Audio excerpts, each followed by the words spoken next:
안녕하세요. 마이웨이입니다. 아침에 일어나서 이 시세를 확인을 하는데 정말 깜짝 놀랐습니다.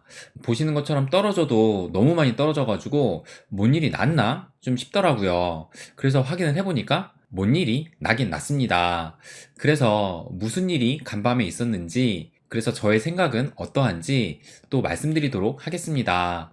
그래서 이 차트를 좀 보시면, 그래서 결국엔 간밤에 6%가 넘는 이런 하락이 나오면서 보시는 것처럼 이 상승 트렌드를 결국엔 크게 무너뜨리고 말았습니다. 그래서 오전 한때는 이 2만 달러마저 살짝 무너졌는데 뭐 지금도 위태위태하기는 해요. 그리고 이 미 증시를 봐도 보시는 것처럼 미 증시 역시 피바다가 됐다라는 것을 알 수가 있습니다. 그런데 어제 이 미 증시가 시작을 했을 때만 해도 보시는 것처럼 출발은 이렇게 상승으로 출발을 했어요. 그래서 이 S&P 500도 보시는 것처럼 빨간색보다는 이 초록색이 더 많았다는 것을 알 수가 있습니다. 그러다 보니까 이 비트코인도 어제 미 증시가 시작됐을 그때는 이렇게 좀 살짝 반등이 나오나 싶기도 했어요. 그런데 결국에는 이렇게 피바다로 장 마감을 했습니다. 그래서 요걸 또 보시면 다우존스는 마이너스 1.6%, S&P 500은 마이너스 1.8%, 나스닥은 마이너스 2.0%로 비교적 큰 폭의 하락이 나왔어요. 그런데 좀 전에도 말씀드렸다시피 이 나스닥 같은 경우 이 출발은 상승세로 시작을 했다가 시간이 갈수록 이렇게 낙폭을 키웠다라는 것을 알 수가 있습니다. 그렇다면 이 얘기는 뭐 파월이 며칠 전부터 매파적인 발언을 하고 또 그것에 따라서 금리 인상이 더 진행될 것이고 인플레가 쉽게 꺾이지 않을 것이다. 뭐 이런 말들이 계속 나왔었지만 그럼에도 그것이 이 장 초반에는 크게 문제되지는 않았다라고 볼 수가 있어요. 그런데 시간이 갈수록 이 투심이 나빠졌다라고 해석을 할 수 있을 것 같아요. 그렇다면 왜 갑자기 이렇게 투심이 나빠졌을까? 그것을 한번 체크를 해본다면 여길 보시면 뭐 전체적으로 다 빨갛긴 하지만 유독 한 섹터가 진하게 빨갛다라는 것을 알 수가 있어요. 바로 요 은행 부분인데 보시는 것처럼 JP모건이 마이너스 5%, 그리고 뱅크 오브 아메리카가 마이너스 6%, 웰스파고도 마이너스 6%, 시티그룹도 마이너스 4, 그리고 이 모건 스탠리도 마이너스 거의 4%, 이 찰스 슈왑은 마이너스 12%로 그야말로 이 월가의 은행주들이 크게 폭락했다는 것을 알 수가 있습니다.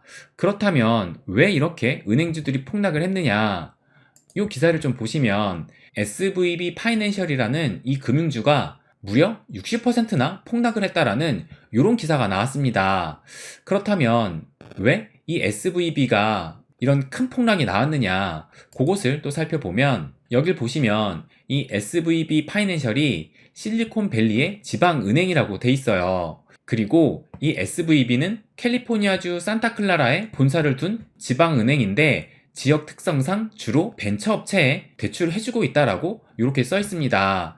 그래서 이 그림을 보시면 이게 이제 실리콘밸리를 나타낸 그림인데 이쪽에 이 샌프란시스코가 있고, 그런데 이 샌프란시스코 쪽보다는 이 아래쪽 이쪽이 진짜 이 실리콘밸리라고 불리는 곳이에요. 그래서 보시는 것처럼 이렇게 수많은 기업들이 있는데 뭐 이베이나 뭐 구글, 테슬라, 인텔, 뭐 AMD 뭐 이런 빅테크의 큰 기업도 있고, 그리고 뭐 어도비, 오라클, 뭐 시게이트 같은 이런 상대적으로 작은 기업들도 있으면서 이 미국의 스타트업이 가장 활발하게 움직이는 곳이 바로 이곳이에요. 그래서 여기에 산타클라라가 있는데 이 SB은행이 이 산타클라라 여기에 본사를 두고 이런 기업들을 대상으로 은행업을 하고 있던 지방의 작은 은행이라고 해요. 그런데 이 SVB 은행이 최근 빅테크 기업에 감원이 잇따르는 등 IT 업계가 위기를 맞자 스타트업에 대출해줄 자금이 바닥나고 있다라고 하면서, 그래서 이 은행이 현금을 마련하기 위해서 모두 22억 5천만 달러, 우리나라 돈으로 약 2조 9,700억 정도의 주식을 매각을 진행했다라고 하고, 또 여길 보시면 210억 달러어치의 채권 포트폴리오를 매각을 했다라고 해요. 그래서 또 18억 달러의 손실을 봤다라고 합니다. 그래서 이걸 또 보니 이 투자자들이 다른 대형 은행들이 보유한 더 큰 채권 포트폴리오도 위험이 잠복했다고 판단을 해서 이 금융주가 보시는 것처럼 이렇게 큰 폭락이 나왔던 겁니다. 그래서 월가 이 금융주들이 큰 폭으로 하락을 했는데,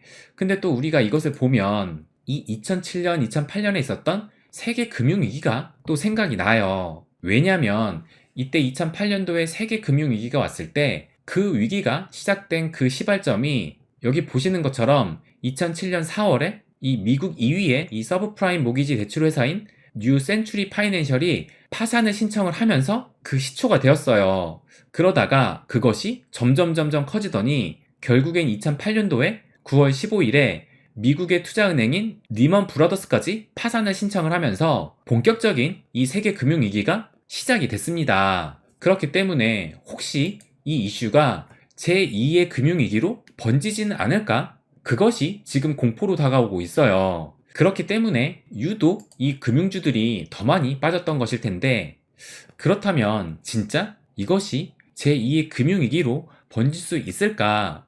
그것을 좀 살펴보면 이 기사를 좀 보여드릴게요. 보시면 2022년 4월에 나온 기사인데, 빚 못 갚을라 미 대형은행들 대손 충당금 늘린다 라고 해가지고 이렇게 기사가 나왔었고, 또 이 기사를 보시면 이 기사는 작년 10월 달에 나온 기사인데, 이때도 월가의 대표은행 경기 침체 대비해서 대손 충당금을 늘리고 있다라고 이렇게 또 기사가 나왔습니다. 그리고 이 기사도 한 번 더 보여드리면, 요것은 올해 1월 16일이니까 얼마 안 된 기사예요. 그래서 이때도 뭐라 그랬냐면 올해 월가 전망은 흐림이고 침체 대비를 해서 대손 충당금을 62억 달러 쌓았다라고 이렇게 기사가 나왔습니다. 그러니까 뭐 앞으로 이 제2의 금융위기가 또다시 찾아올지 뭐 그 누구도 장담할 순 없겠지만, 일단 이 은행들은 이미 2008년에 한 번 경험을 해봤기 때문에 이렇게 준비를 해왔다라고 보여집니다. 그런데 그럼에도 이 SVB 은행이 아직 파산한 게 아니라 뭐 이제 주가가 폭락했다라고 나왔기 때문에 이것이 뱅크런으로 이어지고 또 결국엔 파산으로 또 이어질 수 있기 때문에 아마 이 불확실성과 공포는 당분간 좀 계속될 것 같다라는 그런 생각이 듭니다. 그렇다면 또 이 기사를 보시면 유동성 위기에 SVB 은행 쇼크 연준 긴축의 속도를 늦출까 하는 이런 기사가 또 나왔어요. 그러면 앞으로 연준은 또 어떻게 대응을 할까? 그 문제를 한번 생각을 해보면, 일단 이번에 이 쇼크로 인해서 어느 정도 이 과열된 시장은 식었다고 볼 수가 있고 앞으로 더 식을 수도 있다라고 생각을 해요. 그리고 이 기업들은 이런 이 금융들, 이 월가의 은행들이 좀 불안해지니까 선뜻 투자를 늘리지도 못할 것이고, 그러면 고용도 위축될 수밖에 없다라고 생각이 듭니다. 그리고 이 고용이 위축이 되면 인플레도 다시 고개를 숙일 가능성이 높아질 거예요. 그렇다면 이 연준이 바라는 인플레가 꺾이는 상황이 올 수 있다라는 것이고, 그렇다면 이 연준의 긴축 속도도 늦춰질 수 있다라고 생각이 듭니다. 그래서 그런지 또 이것을 보시면 어제만 해도 이번 달에 있을 이 금리 인상에서 보시는 것처럼 50bp의 금리 인상이 78%로 거의 80% 정도 이 50bp 금리 인상을 예상을 했지만, 지금 하루 만에 다시 이 50bp의 금리 인상이 61%로 좀 하락을 했고, 25bp의 금리 인상이 38%니까 거의 40% 정도로 이 비율이 하루 만에 또 이렇게 달라졌다는 것을 알 수가 있어요. 그래서 이 연준은 지금 이 시장의 분위기와 또 오늘 밤에 있을 고용지표 발표, 또 다음 주 화요일에 있을 이 CPI 발표를 보고선 아마 그 셈법이 복잡해질 것이라고 생각을 합니다. 아무튼 지금 이 시장은 다시 공포에 떨기 시작을 했어요.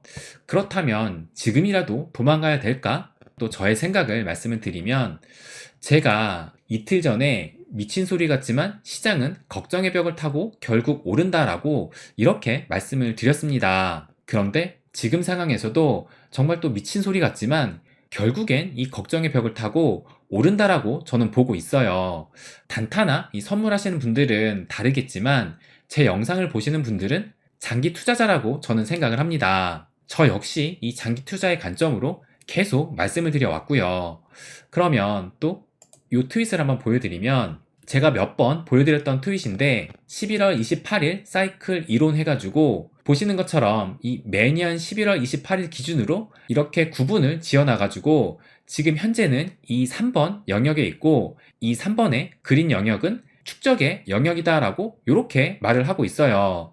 그래서 이 초록색의 축적의 영역은 최고의 매수 가격 사이클이다라고 이렇게 얘기를 하고 있습니다. 그러면서 뭐라고 말을 하냐면 앞으로 이 축적의 영역이 9개월 정도 남았는데 이 기간 동안에 당신은 무엇을 할 것입니까? 라고 묻고 있어요. 그렇다면 이 트윗도 한번 좀 보여드리면 이 댄이라는 분의 이 트윗도 제가 종종 말씀을 드리는데 뭐라고 트윗을 올렸냐면 변동이 나오기 시작했습니다. 여러 번 언급하였지만 2023년에는 큰 하락이 나올 때마다 매수 관점을 가져가야 할 필요가 있습니다 라고 하면서 특히 시간은 조금 더 걸리겠지만 실업률의 증가, 금리의 피벗 등으로 인한 하락이 나온다면 주식과 코인은 오히려 공격적인 분할 매수가 좋은 전략이 될 것입니다 라고 이렇게 얘기를 하고 있습니다.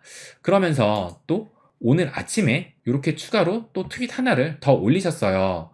그래서 뭐라고 말씀을 하시냐면 투자 시장은 하락하면 상승하고 상승하면 하락을 합니다. 충분히 하락이 진행되었다면 시장과 합의를 할 필요가 있습니다. 투자한 종목이 없어지지만 않는다면 수익을 보게 되며 분산 투자로 리스크를 줄일 수 있습니다. 라고 하면서 주식, 코인 시장은 부동산과 다르게 분할 매수라는 안전장치를 사용할 수 있습니다. 라고 이렇게 이야기를 합니다. 그러면서 이 차트를 또 올리셨는데 보시는 것처럼 침체 안에서 이 비트코인의 움직임은 이렇게 될 것이라고 말을 하고 있어요. 우리는 이 큰 그림만 보고 흔들리지만 않으면 된다라고 저는 생각을 합니다. 그리고 올 한 해 동안은 아까도 말씀드렸지만 축적의 기간이고 그에 따라서 기회는 또 계속 올 거예요. 그리고 진짜 더 큰 상승은 반감기 이후라는 것을 우리는 또 알고 있습니다. 그래서 지금 이렇게 가격이 하락을 했다라고 해가지고 너무 불안해하거나 공포에 떨기보다는 적극적인 기회의 순간으로 삼아야 되지 않을까 생각을 합니다. 그래서 마지막으로 말씀을 드리면 이 투자는 시장과의 싸움이 아니라 내 자신과의 싸움이라는 것을 잊지 않으셨으면 합니다. 네, 그럼 오늘은 여기까지 하겠습니다. 항상 제 이야기 끝까지 들어주셔서 감사드립니다. 부자가 되는 길, 마이웨이.